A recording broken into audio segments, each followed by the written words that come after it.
ምዕራፍ 25 ሴዴቅያስም በነገሰ በ9ኛው ዓመት በ10ኛው ወር ከወሩም በ10ኛው ቀን የባቢሎን ንጉሥ ናቡከደነፆርና ሰራዊቱ ሁሉ ወደ ኢየሩሳሌም መጥተው ከበቧት።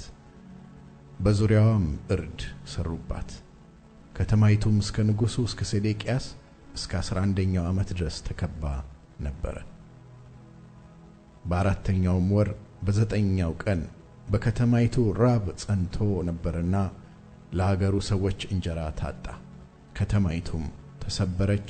ሰልፈኞችም ሁሉ በሁለት ቅጥር መካከል ባለው በር ወደ ንጉሡ አትክልት በሚወስደው መንገድ በሌሊት ሸሹ። ከለዳውያንም በከተማይቱ ዙሪያ ነበሩ፣ በዓረባም መንገድ ሄዱ። የከለዳውያንም ሰራዊት ንጉሡን ተከታተሉ፣ በኢያሪኮም ሜዳ ያዙት። ሰራዊቱም ሁሉ ከእርሱ ተለይተው ተበትነው ነበር። ንጉሡንም ይዘው የባቢሎን ንጉሥ ወዳለበት ወደ ሪብላ አመጡት። ፍርድም ፈረዱበት። የሴዴቅያስንም ልጆች በፊቱ ገደሏቸው። የሴዴቅያስንም ዓይኖች አወጡ፣ በሰንሰለትም አሰሩት፣ ወደ ባቢሎንም ወሰዱት። በባቢሎንም ንጉሥ በናቡከደነፆር በ19ኛው ዓመት በ5ኛው ወር ከወሩም በ7ኛው ቀን የባቢሎን ንጉሥ ባሪያ የዘበኞቹ አለቃ ናቡዘረዳን ወደ ኢየሩሳሌም መጣ። የእግዚአብሔርንም ቤትና የንጉሡንም ቤት አቃጠለ። የኢየሩሳሌምንም ቤቶች ሁሉ ታላላቆቹን ቤቶች ሁሉ በእሳት አቃጠለ። ከዘበኞቹም አለቃ ጋር የነበረው የከለዳውያን ሰራዊት ሁሉ የኢየሩሳሌምን ቅጥር ዙሪያዋን አፈረሱ። የዘበኞቹም አለቃ ናቡዘረዳን በከተማይቱ ውስጥ የቀረውን ሕዝብ ሸሽተውም ወደ ባቢሎን ንጉሥ የተጠጉትን የቀሩትንም ሕዝብ አፈለሰ። የዘበኞቹም አለቃ ከአገሩ ድሆች ወይን ተካዮችና አራሾች እንዲሆኑ አስቀረ። ከለዳውያንም በእግዚአብሔርም ቤት ውስጥ የነበሩትን የናስ አምዶች፣ በእግዚአብሔርም ቤት የነበሩትን መቀመጫዎችና የናስ ኩሬ ሰባበሩ። ናሱንም ወደ ባቢሎን ወሰዱ። ምንቸቶቹንና መጫሪያዎቹንም መኮስተሪያዎቹንና ጭልፋዎቹንም የሚያገለግሉበትንም የናስ ዕቃ ሁሉ ወሰዱ።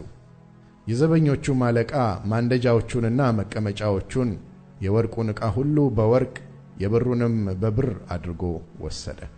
ሰሎሞንም ለእግዚአብሔር ቤት የሠራቸውን 2ቱን ዓምዶች፣ አንዱንም ኩሬ፣ መቀመጫዎቹንም ወሰደ። ለእነዚህም ዕቃዎች ሁሉ ናስ ሚዛን አልነበረውም። የአንዱም ዓምድ ቁመት 18 ክንድ ነበረ፣ የናስም ጉልላት ነበረበት። የጉልላቱም ርዝመት 3 ክንድ ነበረ። በጉልላቱም ላይ በዙሪያው የናስ መርበብና ሮማኖች ነበሩ። እንዲሁም ደግሞ በሁለተኛው ዓምድ ላይ መርበብ ነበረበት።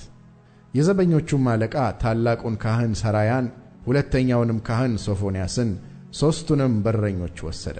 ከከተማይቱም በሰልፈኞች ላይ ተሾመው የነበሩትን አንዱን ጃንደረባ፣ በከተማይቱም የተገኙትን በንጉሡ ፊት የሚቆሙትን 5ቱን ሰዎች፣ የአገሩንም ሕዝብ የሚያሰልፍ የሰራዊቱን አለቃ ጸሐፊ፣ በከተማይቱም ከተገኙት ከአገሩ ሕዝብ 60 ሰዎች ወሰደ። የዘበኞቹም አለቃ ናቡዘረዳን ወስዶ የባቢሎን ንጉሥ ወዳለበት ወደ ሪብላ አመጣቸው። የባቢሎንም ንጉሥ መታቸው፣ በሐማትም ምድር ባለችው በሪብላ ገደላቸው። እንዲሁ ይሁዳ ከአገሩ ተማረከ። የባቢሎንም ንጉሥ ናቡከደነፆር በይሁዳ ምድር በቀረው ሕዝብ ላይ የሳፋንን ልጅ የአኪቃምን ልጅ ጎዶልያስን አለቃ አደረገው።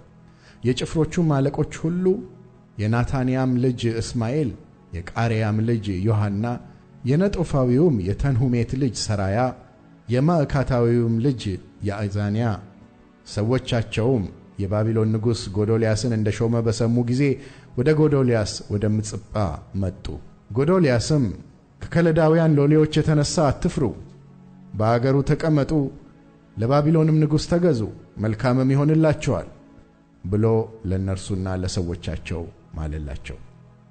በሰባተኛው ወር ግን የመንግሥት ዘር የነበረ የኤሊሳማ ልጅ የናታንያ ልጅ እስማኤል ከእርሱም ጋር 10 ሰዎች መጥተው ጎዶልያስንና ከእርሱ ጋር በምጽጳ የነበሩትን አይሁድንና ከለዳውያንን እስኪሞቱ ድረስ መቷቸው።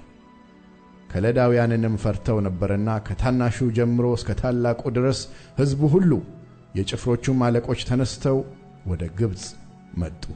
እንዲህም ሆነ የይሁዳ ንጉሥ ዮአኪን በተማረከ በ37ኛው ዓመት በ12ኛው ወር ከወሩም በ27ኛው ቀን የባቢሎን ንጉሥ ዮርማሮዴቅ በነገሰ በአንደኛው ዓመት የይሁዳ ንጉሥ ዮአኪንን ከወህኒ አወጣው። በፍቅርም ተናገረው። ዙፋኑንም ከእርሱ ጋር በባቢሎን ከነበሩት ነገሥታት ዙፋን በላይ አደረገለት። በወህኒም ውስጥ ለብሶት የነበረውን ልብስ ለወጠለት። ዮአኪንም በሕይወቱ ዘመን ሁሉ በፊቱ ሁል ጊዜ እንጀራ ይበላ ነበረ። ንጉሡም በሕይወቱ ዘመን ሁሉ የዘወትር ቀለብ ዕለት ዕለት ይሰጠው ነበር።